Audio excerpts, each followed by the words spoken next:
नमस्ते दोस्तों, आपका बहुत बहुत स्वागत है ट्रेडिफाई पर। आज हम एक ऐसी कहानी की गहराइयों में उतरेंगे जो सिर्फ बिजनेस की नहीं बल्कि आने वाले कल के भारत की तकदीर लिख रही है। ये कहानी है दो टाइटन्स की, दो विजनरीज की, जिनके हर कदम से देश की इकोनॉमी की धड़कनें तेज हो जाती हैं। अंबानी वस अदानी, भारत के दो सबसे बड़े टाइकून्स का अल्टीमेट फेस ऑफ। इन दोनों का कंबाइंड एम्पायर इतना बड़ा है कि उनके फैसले देश के करोड़ों लोगों की जिंदगी पर असर डालते हैं। तो चलिए शुरू करते हैं इस एपिक सगा को। इस कहानी का एक चैप्टर शुरू होता है 1950 में, जब एक नौजवान धीरूभाई अंबानी यमन में एक पेट्रोल पंप पर काम करते थे। उनकी आंखों में एक सपना था, सिर्फ पैसा कमाना नहीं बल्कि एक ऐसी लेगेसी बनाना जो वक्त से आगे हो। वो भारत लौटे और मसलोन के छोटे से बिजनेस से शुरुआत की, लेकिन उनकी असली पहचान बनी टेक्सटाइल से। 1980 के दौर में जब उन्होंने विमाल ब्रांड लॉन्च किया, उन्होंने पॉलिएस्टर प्रिंस ऑफ इंडिया का खिताब हासिल किया। धीरूभाई का मंत्र था ग्रोथ इज लाइफ।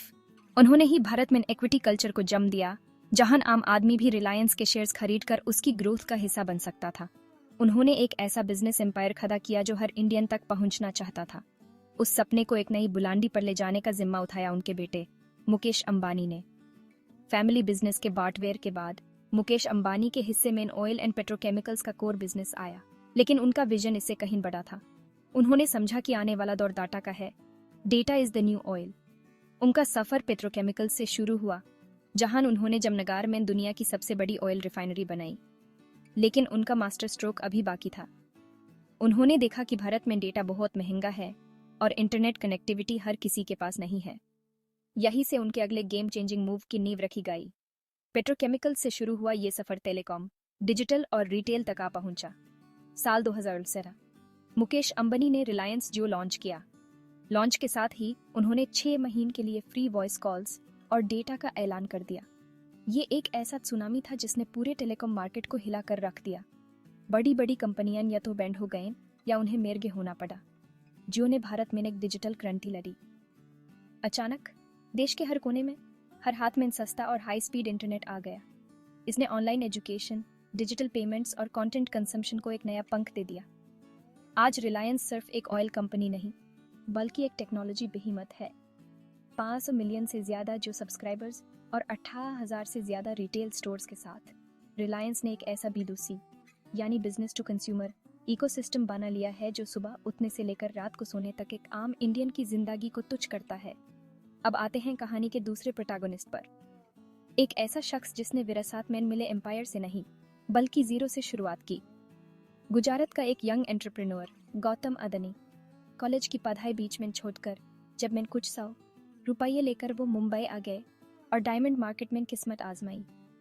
कुछ साल बाद वो वापस गुजरात लौटे और अपने भाई के प्लास्टिक बिजनेस में हाथ बटाया, लेकिन उनकी मंजिल कुछ और ही थी।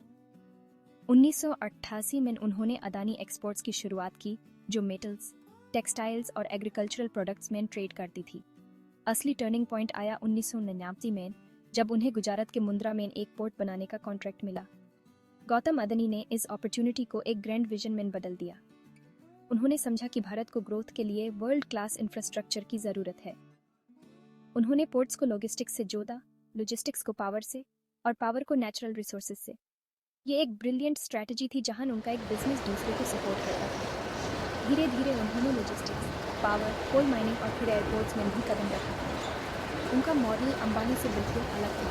B2B यानी बिजनेस टू बिजनेस और B2G यानी बिजनेस टू गवर्नमेंट का फोकस। आज अदानी ग्रुप इंडिया का सबसे बड़ा प्राइवेट पोर्ट ऑपरेटर है, जो देश का लगभग 25% कार्गो हैंडल करता है। वो देश के सबसे बड़े प्राइवेट एयरपोर्ट ऑपरेटर भी हैं, जिनके कंट्रोल में मुंबई और अहमदाबाद जैसे मेजर एयरपोर्ट्स हैं। और रिन्यूएबल एनर्जी में उनकी ग्रोथ स्पीड तो सबको हैरान कर रही है। उन्होंने एक ऐसा इंफ्रास्ट्रक्चर किंगडम खड़ा किया है जो भारत की इकोनॉमी की रीढ़ की हड्डी है। दोनों की कहानी और स्ट्रैटेजी एक दूसरे से बिल्कुल अलग है। अंबानी एक इनहेरिटेड एम्पायर को डिजिटल एज में ले गए। उन्होंने कंज्यूमर फेसिंग बिजनेसेस पर फोकस किया और मेटिकुलस प्लानिंग के साथ एक्सिक्यूट किया। वहीं अदानी ने जीरो से शुरू करके हाई रिस्क एग्रेसिव एक्विजिशंस के जरिए एक इंफ्रास्ट्रक्चर किंगडम खड़ा किया। लेकिन इतनी तेजी से ग्रोथ के साथ कंट्रोवर्सीज भी जुड़ी। 2023 में American short seller Hindenburg research ने अदानी ग्रुप पर स्टॉक मैनिपुलेशन और अकाउंटिंग फ्रॉड के गंभीर आरोप लगाए। इस रिपोर्ट के बाद अदानी ग्रुप के शेयर्स में भारी गिरावट आई और उनकी नेटवर्थ $100 बिलियन से ज्यादा कम हो गई। हालांकि अदानी ग्रुप ने इन आरोपों को गलत बताया और धीरे धीरे मार्केट का कॉन्फिडेंस वापस जीतने में लगे हुए हैं। लेकिन कंट्रोवर्सी से पार, दोनों का एक कॉमन ड्रीम है, भारत की इकोनॉमी को ग्लोबल स्टेज पर एक नई पहचान दिलाना। उनके प्रोजेक्ट्स मेक इन इंडिया और आत्मनिर्भर भारत जैसे नेशनल मिशंस के साथ अलाइन करते हैं और अब इन दोनों टाइटन्स के बीच एक नया बैटल ग्राउंड तैयार हो चुका है, ग्रीन एनर्जी। ये भारत के फ्यूचर का सबसे बड़ा बिजनेस होने वाला है और यहाँ दोनों ही ऑल इन जा रहे हैं। रिलायंस ने जामनगर में Dhirubhai Ambani green energy giga complex के लिए 77 बिलियन के मैसिव इन्वेस्टमेंट का ऐलान किया है। यहाँ 4 गीगा फैक्ट्रीज बन रही हैं, solar panels, energy storage batteries, green hydrogen के लिए इलेक्ट्रोलाइजर्स और फ्यूल सेल्स के लिए। उनका एम है 2035 तक नेट कार्बन जीरो बनना। दूसरी तरफ अदानी ग्रुप ने अगले 10 साल में रिन्यूएबल एनर्जी में $70 बिलियन इन्वेस्ट करने का प्लान बनाया है।